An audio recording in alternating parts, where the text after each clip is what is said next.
بسم اللہ الرحمن الرحیم۔ السلام علیکم، میری آپ سبھی سے التجا ہے کہ ایک مرتبہ درود ابراہیمی پڑھ لیجیے گا۔ بسم اللہ الرحمن الرحیم۔ اللہم صلی علی محمد وعلی آل محمد کما صلیت علی ابراہیم وعلی آل ابراہیم انک حمید مجید۔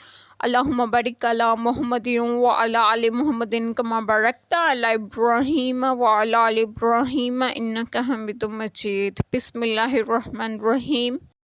اللہ اسے نہیں بخشتا کہ اس کا کوئی شریک ٹھہرایا جائے، اور اس سے نیچے جو کچھ ہے جسے چاہے معاف فرما دیتا ہے، اور جو اللہ کا شریک ٹھہرائے وہ دور کی گمراہی میں پڑا۔ بسم اللہ الرحمن الرحیم۔ آج جو بات آپ لوگوں سے ڈسکس کروں گی وہ یہ ہے کہ اس آیت کریمہ میں ہے کہ اللہ تعالیٰ اسے نہیں بخشتا کہ اس کے ساتھ کوئی شریک ٹھہرایا جائے، اور اس سے نیچے جو کچھ ہے جسے چاہے معاف فرما دیتا ہے۔ شان نزول حضرت ابن عباس رضی اللہ عنہما کا قول ہے کہ یہ آیت کریمہ ایک عمر رسیدہ اعرابی کے حق میں نازل ہوئی، جس نے آپ صلی اللہ علیہ وسلم کی خدمت میں حاضر ہو کر عرض کیا، یا نبی صلی اللہ علیہ وسلم، میں بوڑھا ہوں، گناہوں میں غرق ہوں، بجز اس کے کہ جب سے میں نے اللہ تعالیٰ کو پہچانا اور اس پر ایمان لایا، اس وقت سے کبھی میں نے اس کے ساتھ شریک نہ کیا اور اس کے سوا کسی اور کو والی نہ بنایا، اور جرات کے ساتھ گناہوں میں مبتلا نہ ہوا، اور ایک پل بھی میں نے یہ گمان نہ کیا کہ میں اللہ تعالیٰ سے